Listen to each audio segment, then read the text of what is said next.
Hare Krishna, my name is Ishwar Das. Today we'll discuss the topic, what is having a relationship with God really means.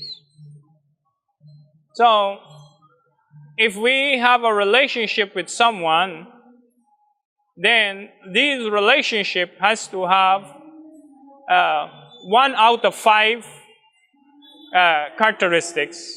That is, it has to be either a relationship that is more, in Sanskrit the word is used santa, or neutral, or a relationship of servitude, dasya, or a relationship that is a friend, or a relationship that is fraternal, parents and child, or a relationship of lovers, conjugal relationship.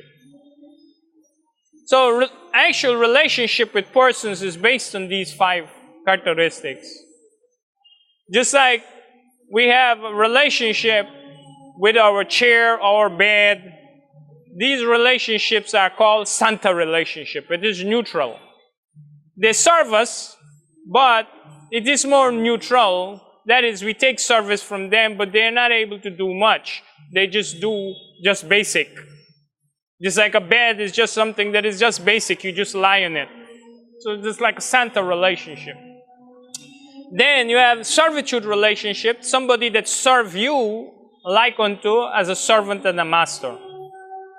And then you have a relationship that is fraternal, like a friend, 2 friends, equal. Or sometimes friends can be superior and junior, but the relationship is more friendly. And then we have relationship that is parental. It doesn't have to be your direct parent, but because of the superior position, it is parental. And then you have conjugal relationship, where there is the opposite sex and there is an intimate union. And this intimate union is based on satisfying each other. So, in the same way, if we are to consider what is having a relationship with God means, it has to have these characteristics. It has to be either neutral, it has to be either as a servant, it has to be either as a friend, it has to be either as a parent, or it has to be conjugal. So, for some of us, basically ordinary people understand relationship only on the platform of based on servant. God is master and I am servant. So this is the basis of which generally other religion generally teach. There is nothing wrong with that. That is the truth, that this is a relationship that one can have with God. But there is a lesser and there are higher relationships than servitude. And in reality, people consider servitude to God in what is more a topsy-turvy way. They says, I am God's servant, but nevertheless, every day they pray to God, please give me something. So, this is not the position of a servant. A servant don't come and ask the master, please give me this, please give me that, please give me that. Actually, it is the master position to tell the servant, do this, do that, do that. I want. So, we find that because people are not being properly trained, they take God as an order supplier. They says, I am servant of God, but in reality, they take God as an order supplier. Give me what I want. But in the position of being properly trained, then one understands that if I am servant of God, it is about how can I serve you, my master? So, this is the proper behavior of a servant. How can I serve you? How can I make you happy? What is my requirement to give happiness to you?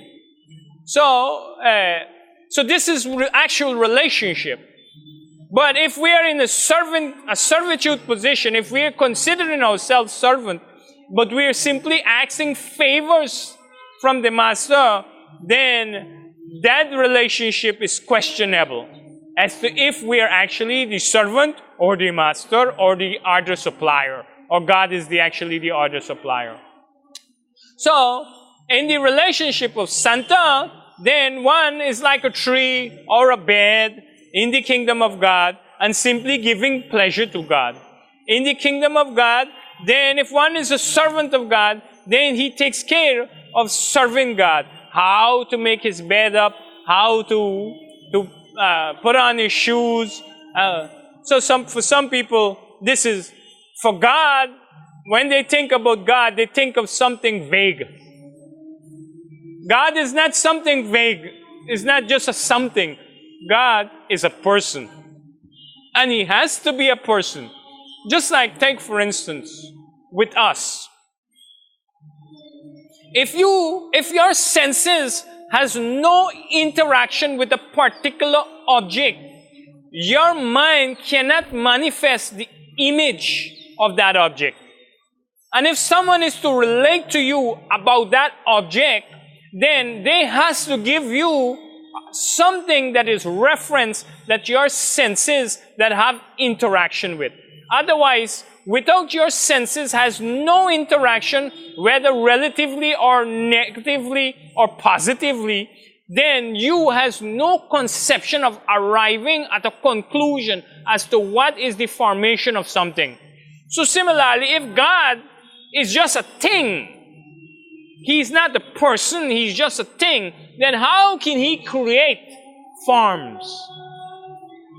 And in the scriptures it says, He create man of His own image. So, if He create man of His own image, therefore He has to be a person. And if He's a person, means, then if I'm a servant, it means that I have the opportunity as a servant to make up his bed, to put on his shoes, to wash his plate, to offer him food, to see that he's bathed, to perform, to all these different things of a servant, I have the opportunity to do. And if he's a servant, and if he's a person, then I have the opportunity to be his friend. To talk with him like friends, to make joke with him like friends. And if he's a person, then therefore he can allow me to serve him, that I am his father or his mother, and he is my son. He actually has no father or son, but he allows this relationship because he has created this relationship among us, that there is father and son. Therefore, he will entertain this relationship. Because, why? Because it is an opportunity to render loving service unto him. And similarly, if he is a person, then therefore he will allow someone to come to the position to render conjugal relationship with him. Because he is actually the Purusha, the male. He is the only male.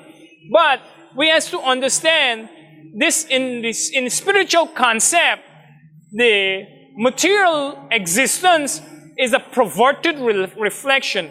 So in the material world, the highest sense pleasure is simply based on the sexual interaction between male and female.